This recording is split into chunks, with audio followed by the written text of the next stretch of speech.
The Forgotten Sons. Lily and Carl had always dreamed of having children. When they found out they were expecting triplets, their excitement was overwhelming. The day finally arrived, and they welcomed 3 tiny babies into the world, 2 boys and 1 girl. They named the girl Stacy and the boys John and Jake. From the moment their parents laid eyes on Stacy, they were enchanted. She was beautiful, with golden blonde hair and sparkling blue eyes like a doll brought to life.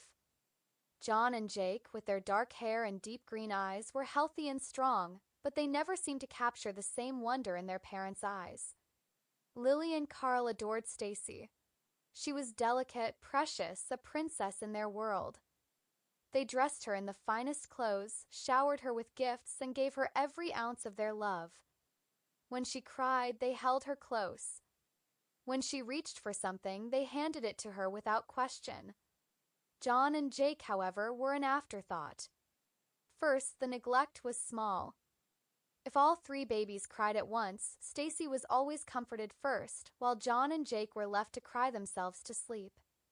As they grew into toddlers, Stacy got new toys while the boys played with whatever was left behind.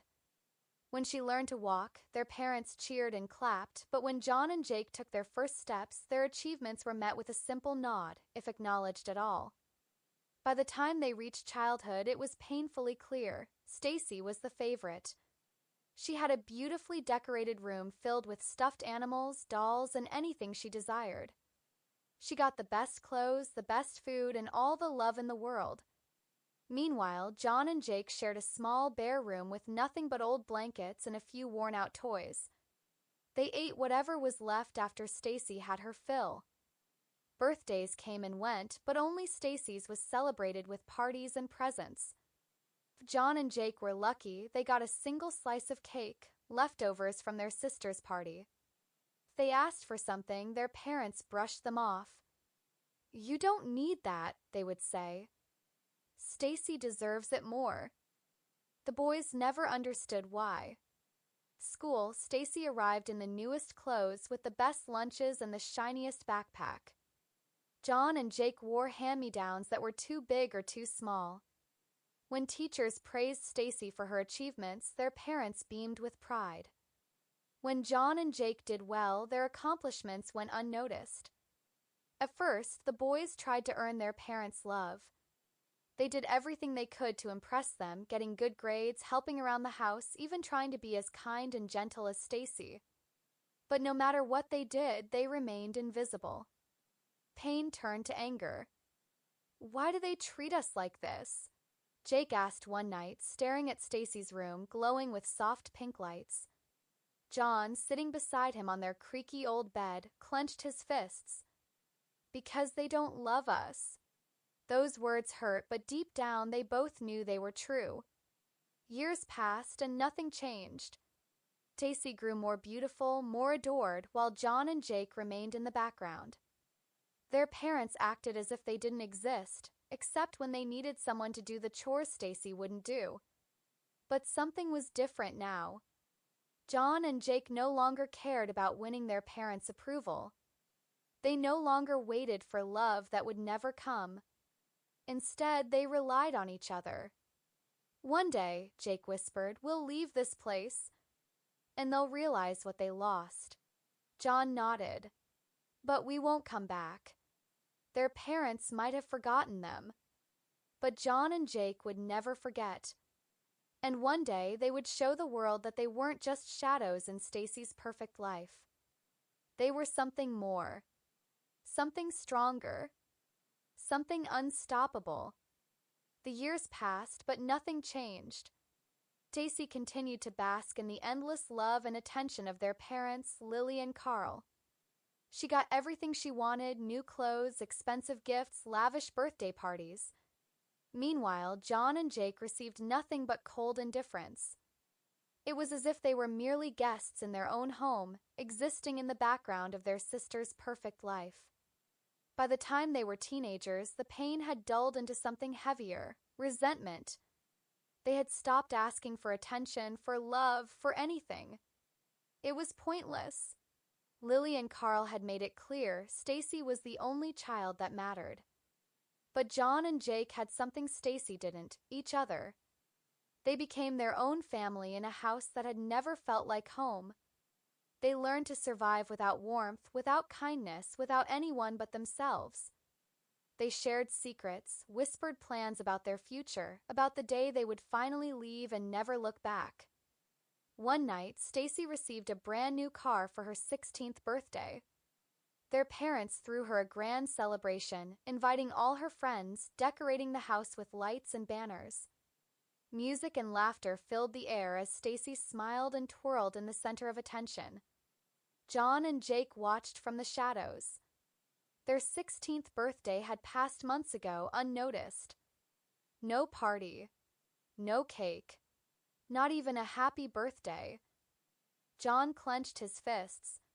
I can't do this anymore. Jake, standing beside him, exhaled slowly. Then let's leave. Their words were met with silence. The idea had always been there, lingering between them, unspoken but understood. But now it was real. John met his brother's gaze. Where would we go? Anywhere but here. That night, as their parents doted on Stacy as she laughed and danced under glowing lights, the brothers packed their bags. They didn't own much, just a few clothes, a handful of personal items. They took what little money they had saved over the years, slipped out of their shared bedroom window, and walked into the night, leaving behind the only home they had ever known. Not once did they look back. Days turned into weeks.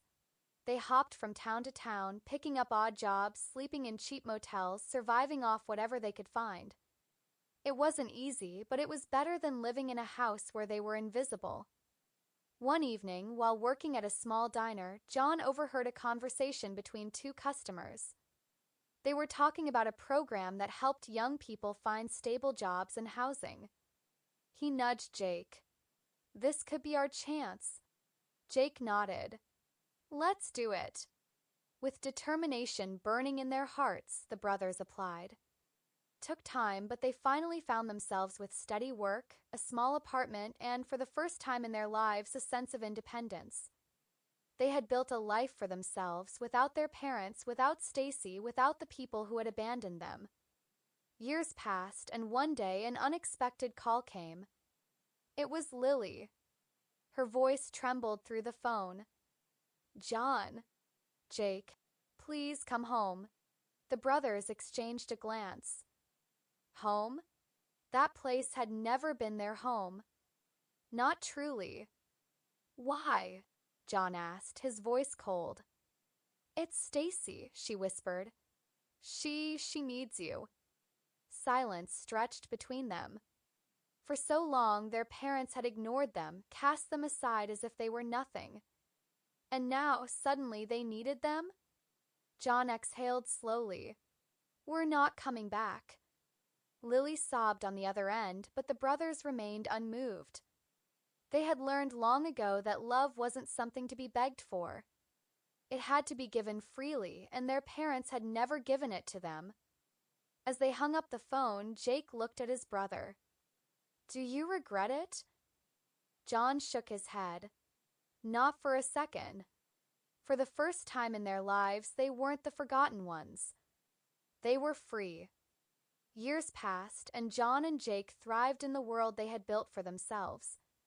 No longer were they the neglected children of Lily and Carl. Now they were powerful, successful, and respected. Jake had become a well-known weatherman, delivering forecasts on national television. His charm and intelligence made him a beloved figure, and his salary allowed him to live comfortably in a luxurious apartment in the heart of the city. He enjoyed his work, relishing the fact that millions of people listened to what he had to say every morning. John, on the other hand, had climbed the corporate ladder and secured a position as a top business executive at the highest-paying office in the city. He was respected, powerful, and wealthy beyond what he had ever imagined as a neglected child. He controlled multi-million-dollar deals and was known for his sharp mind and relentless work ethic. One evening, as Jake wrapped up his live broadcast, he noticed a missed call from an unknown number. Moments later, John called him. Did you get a strange call? John asked. Jake sighed. Yeah. I didn't answer. But something tells me I know who it was. Before they could speculate further, the phone rang again. This time, it was a number they both recognized. Lily. John and Jake exchanged a glance before John finally answered. John. Jake. Please, their mother's voice wavered. We need you. Stacy needs you. For years, their parents had ignored them, treated them as if they didn't matter. But now, suddenly, they were reaching out. The irony wasn't lost on them. Jake's voice was cold. Why should we care now? She lost everything, Lily sobbed. The business Carl left her collapsed, and she has nothing. No money, no home. She needs her brothers. Please. John exhaled slowly. You never cared about us when we had nothing. Why should we care about Stacy now? Because you're her family, Lily pleaded. Please, boys, she made mistakes, but she's your sister. Jake scoffed. She never acted like it. John and Jake had built their own lives, free from their past. They had proven that they weren't the forgotten ones. They were strong, independent, and unstoppable. As John hung up the phone, Jake leaned back in his chair, looking out over the city skyline. So, what do we do? John smirked. We keep moving forward, just like we always have. For the first time, they weren't living in Stacy's shadow. They weren't the neglected ones. They were the ones who won.